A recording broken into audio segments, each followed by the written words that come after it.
साहित्यप्रेमी रसिकांनो नमस्कार. रेणुका आर्ट्स निर्मित स्पर्श दृकश्राव्य दिवाळी अंक 2024साठी मी सुमती टापसे नाशिक माझा ललित लेख सादर करत आहे. लेखाचं शीर्षक आहे काळ आला होता पण वेळ आली नव्हती.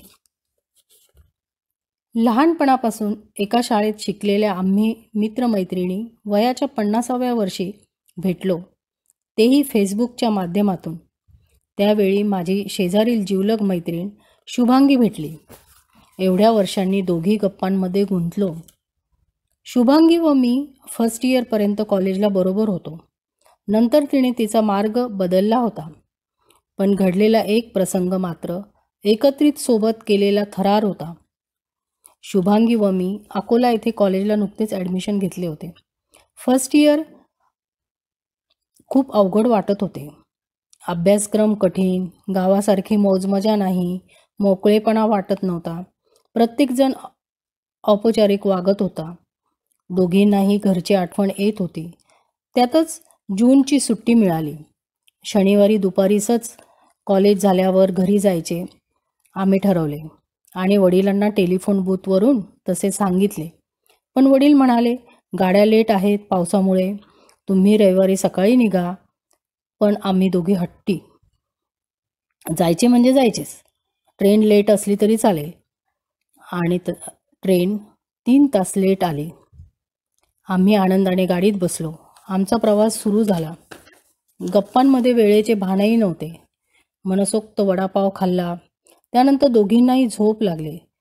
जाग आली त्यावेळी काही अनाऊन्समेंट झाली. आपले स्टेशन आले म्हणून आम्ही घाईतच उतरलो. प्लॅटफॉर्मवरून ब्रिजकडे चालू लागलो. काहीतरी चुकल्यासारखे वाटले. तेवढ्यात समोरून 5-6 मुले येत होती. त्यांना आम्ही विचारले, बसस्टँडला कुठून जायचे? त्यांनी म्हटले, चला तर आम्ही दाखवतो तुम्हाला.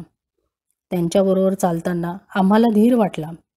त्यावेळी रात्रीचे 1:30 वाजले होते. सगळीकडे सामसूम होती. ती मुले हळू आवाजात एकमेकांशी बोलत होती. मोठा ब्रिज क्रॉस करून आम्ही चाललो होतो. तेवढ्यात समोरून एक TC आला व त्यांनी त्या मुलांना बाजूला घेऊन काहीतरी विचारपूस केली. TC आम्हाला म्हणाला, चला माझ्याबरोबर. आम्ही घाबरलो व त्यांच्या मागून चालू लागलो. काहीच कळत नव्हते. TCने आम्हाला वेटिंग रूममध्ये बसवले.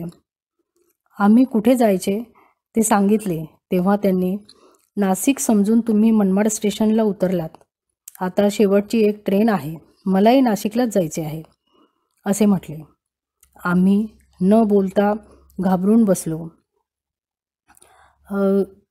काही वेळाने दुसऱ्या ट्रेनमधून आम्ही नाशिकला पोहोचलो. त्यावेळी सकाळचे 3:30 झाले होते. रिक्षात न बसता पायी चालत होतो. 30 मिनिटाच्या अंतरावर घर होते. जीव मुठीत घेऊन पहिल्यांदा एवढ्या रात्रीचा प्रवास करून पहाटे आम्ही घरी जात होतो. दोघी हातात हात घट्ट धरून चालत होतो. रस्त्याने काही ठिकाणी अंधारही होता. मध्येच कुत्री भुंकत होती. छातीत धडधड जाणवत होती.